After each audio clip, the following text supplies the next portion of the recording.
வணக்கம். செய்திகளோடு மீண்டும் சந்திக்கட்டும். இலங்கையில புதிய அரசியலமைப்பு உருவாக்கப்படுகின்ற அந்த நிலைப்பாட்டில் தாங்கள் உறுதியாக இருப்பதாகவும், இந்த புதிய அரசியலமைப்பின் மூலமாக இலங்கையினுடைய இனப்பிரச்சினைக்கான தீர்வு என்பது கண்டிப்பாக கொண்டுபடப்படும் என்ற விடயத்தையும் வெளிவிவகார வெளிநாட்டு வேலை வாய்ப்பினுடைய பிரதி அமைச்சர் அருண் ஹேமச்சந்திரன் அவர்கள் தெரிவித்திருக்கிறார். கொழும்பு ஊடகம் ஒன்றுக்கு வழங்கி இருக்கின்ற கருத்தின் போது அவர் இந்த விடயங்களை குறிப்பிட்டிருக்கிறார். இந்த உருவாக்கப்பட போகின்ற இந்த புதிய அரசியலமைப்பு எப்படி தயார்படுத்தப்பட போகிறது என்று சில விடயங்களை சொல்லியிருக்கிறார். 2015 2019 வரையிலான காலப்பகுதியில் இருந்த அரசாங்கம் புதிய அரசியலமைப்பு திருத்தத்தை கொண்டு வருவதற்காக செயற்படுத்தி இருக்கக்கூடிய அந்த அறிக்கையில இருந்து அதன் மூலமாக அதுல இந்த இனப்பிரச்சனையை பற்றி இருக்கிற விடயங்கள் என்பது எடுக்கப்பட்டு அதுக்கு எப்படியான தீர்வுகள் கொண்டு வரப்படும் என்பதை ஆலோசித்து அதற்கு பிற்பாடு சில நடவடிக்கைகள் எடுக்கப்பட போவதாகவும், தங்களுடைய கட்சி சார்ந்த கொள்கையின் பிரகாரமும் சில விடயங்கள் அதுக்குள்ள கொண்டு வரப்படும். அதே நேரம் அந்த 2015 2019 இந்த அரசியலமைப்பு மாற்றம் பெற்றிருக்கின்ற அந்த அறிக்கையில உள்ளடக்கப்பட்டிருக்கின்ற விடயங்கள் தற்போது காலத்துக்கு பொருத்தமா, இல்லாவிட்டால் மேலதிகமாக இப்போது ஏதாவது சேர்க்க வேண்டுமாக இருந்தால் கண்டிப்பாக அந்த விடயம் சேர்ப்போம் என்றும், என்னதான் 22 என்று சொல்கின்ற புதிய திருத்தம் கொண்டு வரப்பட்டிருந்தாலும் இப்பவும் ஒரு மேலதிகமாக புதிய திருத்தம் அரசியலமைப்புல கொண்டு வரப்பட வேண்டும் என்றதுல தாங்கள் உறுதியான நிலைப்பாடோடு இருப்பதாகவும், மாகாண சபை முறை என்பது தங்களுடைய ஆட்சி காலத்துல கண்டிப்பாக இல்லாத ஒழிக்கப்பட மாட்டாது என்ற விடயத்தையும் அவர்கள் சொல்லியிருக்கிறார்கள். நீண்ட காலமாக இலங்கையில இனங்களுக்கு இடையிலான முறுகள் என்பது தொடர்ச்சியாக நீண்டு கொண்டே இருக்கிறது.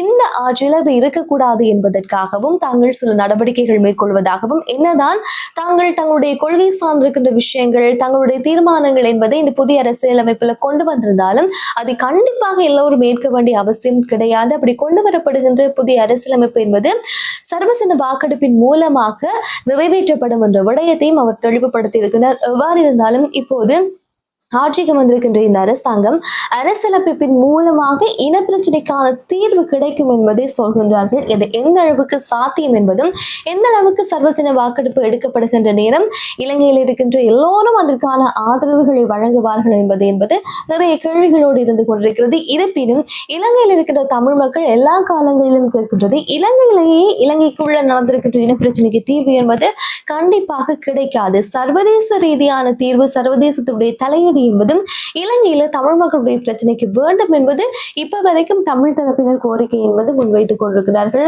தமிழ் தரப்பில் இருக்கின்ற எழுகின்ற மிகப்பெரிய குரலாக இருந்து வருகின்றது. எனவே இந்த புதிய அரசியலமைப்பு பற்றி இருக்கின்ற விடயத்தை தற்போது தெளிவுபடுத்த இருக்கின்றது அரசாங்கம். மீண்டும் மதுபான சாலைக்கான அனுமதி பத்திரம் என்பது அந்த விவகாரம் சூடு பிடித்திருக்கிறது என்று சொல்ல வேண்டும். இந்த விவகாரம் சார்ந்து ரணில் விக்ரமசிங்கே இப்போது வாய் திறந்திருக்கின்றார், பதிலும் சொல்ல இருக்கின்றார். இவர் சொன்ன விஷயங்களுக்கு முக்கியமாக அமைந்தது, இந்த புதிதாக ஆட்சிக்கு வந்திருக்கின்ற அரசாங்கம் இந்த விவகாரம் சார்ந்து ஆரம்பத்திலே இருந்து சொல்லியிருந்தார்கள். அதே நேரத்துல இந்த விவகாரத்துல தமிழ் தரப்பினர்கள் பல பேருடைய முன்னாள் நாடாளுமன்ற உறுப்பினர்களுடைய பெயர்களும் அடிபட்டு கொண்டிருந்தது. இந்த அறிக்கை எப்ப வெளியில வரும் என்ற எதிர்பார்ப்போடு இருக்க தற்போதைய அரசாங்கம் நாடாளுமன்றத்தில் கடந்த வியாழக்கிழமை இந்த மதுபான சாலையினுடைய பத்திரங்கள் சார்ந்து சில அறிக்கையை சமர்ப்பித்திருந்தார்கள். இந்த நிலையில ரணில் விக்ரமசிங்கே இதற்கான ஒரு தெளிவுபடுத்தல் இல்லாவிட்டால் ஒரு விளக்கம் ஒன்றை வழங்கி இருக்கிறார் அப்படின்னு சொல்ல வேண்டும். அவர் சொன்ன விஷயங்கள்ல எந்த ஒரு சந்தர்ப்பத்திலையும் சட்டவிரோதமாகவோ இல்லாவிட்டால் பங்கம் விளைவிக்கின்ற வகையிலோ நாங்கள் யாருக்குமே மதுபான சாலையினுடைய அனுமதி பத்திரத்தை வழங்கவில்லை என்ற விடயத்தை சொல்லியிருக்கிறாங்க. ஏன் இந்த விடயம் சொன்னார் என்ற குற்றச்சாட்டுப்படி முன்வைக்கப்பட்டது. தேர்தல் காலத்துல தனக்கு வாக்கை சேகரித்துக் கொள்வதற்காக இவர் அனுமதி பத்திரத்தை வழங்கியிருந்தார் என்று குற்றம் சாட்டப்பட்டது. எனவே இதற்கு விளக்கமாக இவர் வழங்கியிருக்கிறார். அதே நேரம் இது நாங்க எந்த ஒரு சந்தர்ப்பத்திலையும் துஷ்பிரயோகப்படுத்தவில்லை, சும்மா யாருக்கும் அனுமதி பத்திரம் என்பது வழங்கப்படவில்லை, அதற்கான கட்டணம் என்பது சரியான முறையில் அறவிடப்பட்டதாகவும் அவர் சொல்லியிருக்கிறார். 10, 15, 20 மில்லியன் என்று சொல்லி ஒவ்வொருத்தருக்கும் இந்த ஒவ்வொரு ஆவணங்களுக்குமா அனுமதி பத்திரங்கள் வழங்குவதற்குமாக ஒவ்வொரு மில்லியன் என்பது வாங்கப்பட்டது. அதன் மூலமாக இலங்கையினுடைய வருமானம் என்பது அதிகரித்திருப்பதாகவும், இந்த அனுமதி பத்திரத்தை வழங்கியதன் மூலமாக இலங்கையினுடைய வருமானம் 4 முதல் 5 பில்லியன் ரூபாயாக அதிகரிப்பை சந்தித்திருந்ததாகவும், அடுத்தடுத்த ஆண்டுகள்ல 300க்கும் அதிகமான அனுமதி பத்திரங்களை தாங்க வழங்குவதற்கு தயாராக இருந்ததாகவும், அதே சமயத்துல இலங்கையை பொறுத்தவரையில் இந்த கலால் வரி மூலமாக கிடைக்கின்ற லாபம் என்பது அதிகமாக இருக்கிறது என்பதை முன்னாள் ஜனாதிபதி ரணில் விக்ரமசிங்கே அவர்கள் சுட்டிக்காட்டி இருக்கின்றார். அதே நேரத்தில் இந்த அனுமதி பத்திரத்துடைய விவகாரம் என்பது ஆரம்பத்தில் சொன்னது போல மிகப்பெரிய சலசலப்பை தமிழ் தரப்புல ஏற்படுத்தி இருந்தது. இந்த தேர்தல் காலத்தில் பல பேருக்கு வாக்கு வங்கி சரிந்ததற்கும் இந்த ஊழல் குற்றச்சாட்டு இல்லாவிட்டால் இந்த மதுபான சாலையினுடைய உரிம பத்திர பத்திரம் கைமாற்றப்பட்டிருக்கிற விவகாரங்களும் மிக முக்கியமான செல்வாக்கை செலுத்திய விஷயங்கள்ல ஒன்றாக இருந்தது. இந்த சூழ்நிலையிலும் இந்த விளக்கத்தை ரணில் விக்ரமசிங்கனுடைய தரப்பு வெளியிட்டிருக்கிறது. இதற்கான எதிர்வினை இல்லாவிட்டால் உண்மையிலேயே அரசு தரப்பு சொன்னது போல முறையற்ற முதத்தில் ஊழல் குற்றச்சாட்டின் அடிப்படையில் இல்லாவிட்டால் அவர்களுக்கு வாக்கு சேகரிக்கின்றதற்காக அனுமதி பத்திரம் என்பது வழங்கப்பட்டிருக்கிறதா இல்லையா என்பது இனி வருகின்ற நாட்கள்ல மிக முக்கியமாக வெளியில் வரும் என்ற ஒரு நம்பிக்கை இருந்து வருகின்றது. இலங்கையில ஆட்சி செய்திருக்கின்ற ஆட்சியாளர்கள் இலங்கைக்கு அபிவிருத்தி செய்ய வைக்கின்றோம், இல்லாவிட்டால் மக்களுக்கு நலத்திட்டங்களை வழங்குகின்றோம் என்று புதிய புதிய திட்டங்களை கொண்டு வந்தது வழமை.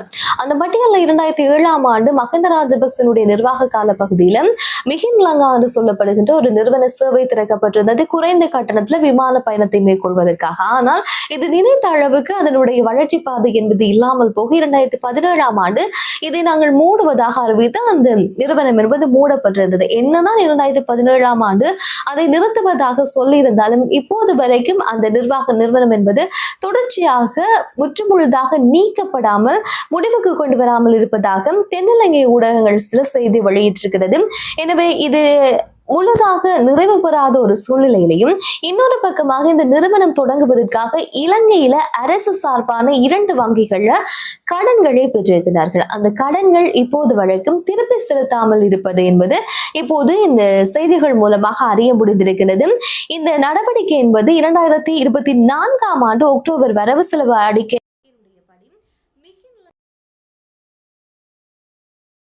மக்கள் வங்கியில தலா 3.17 பில்லியன் ரூபாய் என்பது செலுத்தப்பட்டிருக்கிறது. கடனாக இவர்கள் பெற்றிருக்கிறார்கள். இதற்கான வட்டி அவர்கள் செலுத்தி இருக்கின்றார்கள். ஆனால் அசல் தொகை செலுத்தவில்லை. இதுல முக்கியமான ஒரு விஷயம், இவங்க வாங்கிய கடன் தொகை என்பது இலங்கை ரூபாவின் பெறுமதியில வாங்கல, அமெரிக்க டாலருடைய பெறுமதியில இவர்கள் வாங்கியிருக்கிறார்கள் என்பது மிகப்பெரிய சிக்கலான ஒரு நிலையை தோற்றுவித்திருக்கிறது. இப்படி இலங்கையில அபிவிருத்தி என்ற பெயருக்காக செலவழிக்கப்பட்ட பல பெருந்தொகையான நிதி என்பது வீணடிக்கப்பட்டிருக்கிறது. புதிதாக மக்களுக்கு பயணத்துக்காகவும் இல்லாவிட்டால் வேறு சுற்றுலா பயணிகளை நாட்டுக்கு கொண்டு வர வேண்டும் என்பதற்காக ஆங்காங்கே முன்னாள் ஆட்சியாளர்களுடைய பெயர்களையும் ஒரு சில புதிய விமான நிறுவனங்கள் என்பது விமான தளங்கள் என்பது திறக்கப்பட்டு அதுவும் மிகப்பெரிய நட்டத்துல ஓடிக்கொண்டிருக்கின்ற சூழ்நிலை என்பது இலங்கையில் உருவாக இருக்கிறது. இப்படி அபிவிருத்தி என்ற போர்வையில இலங்கையில் நடந்திருக்கின்ற பண வீணடிப்பு என்பது மிகப்பெரிய பட்டியலாக நின்று செல்கின்றது. எனவே இப்போது இந்த விடயமும் வெளிப்படுத்தப்பட்டிருக்கிறது. எனவே தற்போதைய அரசாங்கம் இது சார்ந்தும் தோன்றுவார்களா என்பதையெல்லாம் நாங்க பொறுத்திருந்து பார்க்கலாம். அதே நேரத்துல இப்படி தேவையில்லாம பணம் வீணடிக்கின்ற செயற்பாடுகளை தற்போதைய அரசாங்கமும் செய்யக்கூடாது என்பது மக்களுடைய மிகப்பெரிய எதிர்பார்ப்புகள்ல ஒன்று. இந்த புதிய அரசாங்கத்தின் மீது இப்போது விமர்சனங்கள் என்பது மக்கள் மத்தியில தோன்ற ஆரம்பித்திருக்கிறது. அதுக்கு இந்த பொருளாதார மாற்றம் என்பது ஒரு பெரிய காரணமாக அமைகின்றது. அவர்கள் இதை ஒப்பிட்டு பார்க்க ஆரம்பித்திருக்கின்றார்கள். மக்கள் முன்னாள் ஜனாதிபதியாக இருந்த ரணில் விக்ரமசிங்கனுடைய ஆட்சி காலத்தில் இருந்த பொருளாதாரத்தை விட இப்ப இருக்கிற பொருளாதாரம் மோசமான நிலையை நோக்கி போய்கொண்டிருப்பதாக மக்கள் கருத்துக்களை வெளியிட்டிருக்கின்றார்கள். என்றால் ஆங்காங்கே பொருட்களுக்கான விலையேற்றம் என்பது வருமான குறைவு என்பது அதிகமாக இருப்பதன் மூலமாக இந்த விசனத்தை மக்கள் வெளிப்படுத்தி இருக்கின்றார்கள்.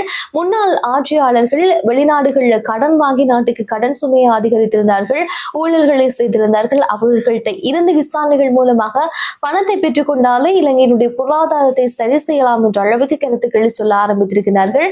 தற்போதைய அரசாங்கத்துக்கு மிகப்பெரிய ஒரு சிக்கலான நிலை என்பது கொஞ்சம் கொஞ்சமாக தோன்ற ஆரம்பித்திருக்கிறது. இவர்கள் ஆட்சிக்கு வர்றதுக்கு முன்பாகவே எப்படி இதையெல்லாம் சரி செய்ய போகிறார்கள் என்றும் அதே போல இது இவர்களுக்கு மிகப்பெரிய சவாலாக அமையும் என்பது ஏற்கனவே சொல்லப்பட்ட விஷயம்தான். இருந்தாலும் இப்போது மக்கள் மத்தியில கண்டிப்பாக கேள்விகள் எழும்தான். ஆனால் ஆட்சிக்கு வந்து உடனடியாக இலங்கையில மிகப்பெரிய நீண்ட காலமாக இந்த ஊழலையும் மிகப்பெரிய குறைபாடுகளையும் ஒரே ஆண்டில் சரி செய்வது என்பது முடியாத ஒரு காரியம் என்பதையும் மக்களும் ஓரளவுக்கு புரிந்து வைத்துக் கொண்டிருக்கிறார்கள். எனவே இது பற்றி உங்களுடைய கருத்துக்கள் இருக்குமாக இருந்தால் மறக்காம கமெண்ட்ல வந்து சொல்லுங்க. மற்றும் ஒரு செய்திகளோடு நாளை நாள் சந்திக்கலாம். நன்றி, வணக்கம்.